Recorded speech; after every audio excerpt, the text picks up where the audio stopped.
안녕하세요. 습관닥터TV 꾸꾸박사 박금철원장입니다. 내 삶의 등불이 되어주고 있는 101가지 명언들 쉬운 세 번째 시간이 돌아왔습니다. 오늘 만날 분 멋진 분이네요. 오늘 베토벤입니다. 베토벤의 명언을 먼저 우리 한번 낭송해 보겠습니다. 무엇인가를 뛰어넘을 때마다 나는 행복을 느낀다. 남을 위해 일한다는 것은 어릴 때부터 내 최대의 행복이고 즐거움이었다. 루트비 판 베토벤은 1770년 독일 출생, 오스트리아 빈에서 활동했습니다. 하이든 모차르트와 함께 고전파 음악을 대표하는 음악가이며 바흐 모차르트와 함께 위대한 작곡가로 평가받고 있죠. 악성 베토벤으로 불리고 있습니다. 그렇지만 베토벤은 중년의 음악가로서는 치명적이라 할 수 있는 청력을 잃게 돼요. 잘 안 들리는 거예요, 점점. 그렇지만 자신의 그 한계를 극복하고 오페라, 현악, 사중주, 피아노, 소나타 등 교향곡들을 탄생시켰어요. 위대한 교향곡들이죠, 인류에게. 베토벤은 악보를 잘못 보고 연주하는 것은 넘어갈 수 있지만 열정 없이 연주하는 것은 용납할 수 없다. 고난의 시기에 동요하지 않는 사람, 이런 사람이야말로 진정 뛰어난 인물이다 라고 했습니다. 여러분, 꿈과 목표를 크게 잡아야 하는 데는 이유가 있어요. 학창시절에 내가 대학을 진학하기 위해서 피아노를 배우면 피아노 선생님이 되기 위해서 배우는 사람과 대학 진학을 위해 배우는 사람과 그 배우는 속도가 다르고, 또 내가 세계적인 피아니스트가 되겠다라는 목표를 가지고 피아노를 배우면 그 발전 속도가 몇 배나 다르게 나타난다고 해요. 즉, 꿈과 그 사람의 꿈에 따라 성취와 발전 속도가 달라진다고 그랬죠. 자, 베토벤 뭐라고 그랬죠? 세상을, 그들을 기쁘고 행복하게 해주는 것이 내 목표였다. 내가 이 작곡가 뭘 해서 누군가를 행복하게 해주는 게 목표였다는 것이죠.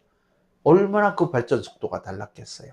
자, 명곡을 완성하기 위해서 그는 수개월 또는 수년 동안 머릿속에 갖고 다니고 메모했다가 번뜩이는 영감이 오면 번개처럼 써내려갔다고 얘기를 했어요. 이 열정, 몇 년, 몇 개월씩 머릿속에 갖고 다니면서 그걸 읽고치고 저리고치고 사람 보고 듣고 느낄 때마다 그것을 고쳐, 그 자신의 삶을 거기다가 송두리째 바치는 것이죠. 그것이 진정한 사랑의 가치죠. 자신의 직업을 진정으로 사랑했기 때문에 어떤 것이든 사랑이 어느 임계점을 넘었을 때 위대함이 탄생되는 것이거든요. 1824년 5월 7일 빈에서는 베토벤의 합창 교향곡이 초연되었어요. 관객들은 2개의 단상과 2명의 지휘자가 함께 서 있는, 정말 그런 경우가 없죠. 특이한 무대를 보게 됐어요.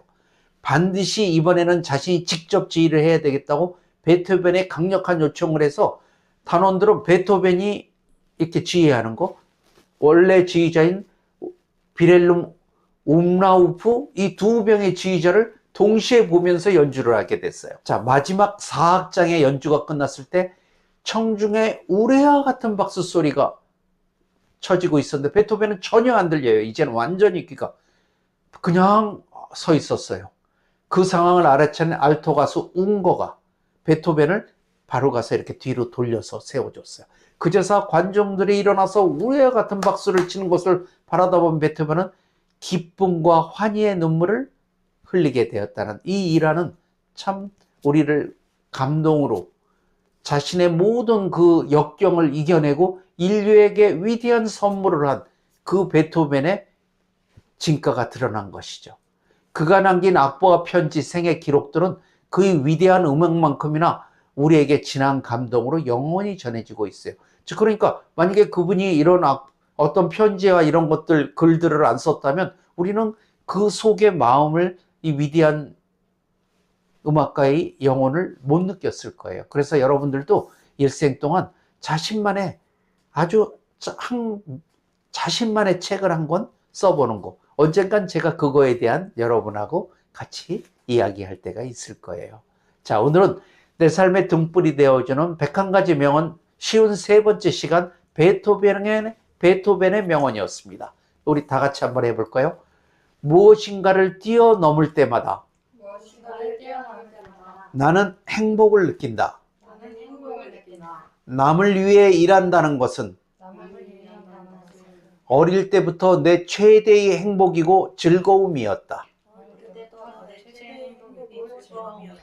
습관닥터 TV 행운의 구독자님들 덕분에 감사합니다. 네, 오늘의 영상도 도움이 좀 되셨나요? 자, 도움이 되셨다면 우리 행운의 구독자님들 구독, 좋아요 덕분에 감사합니다.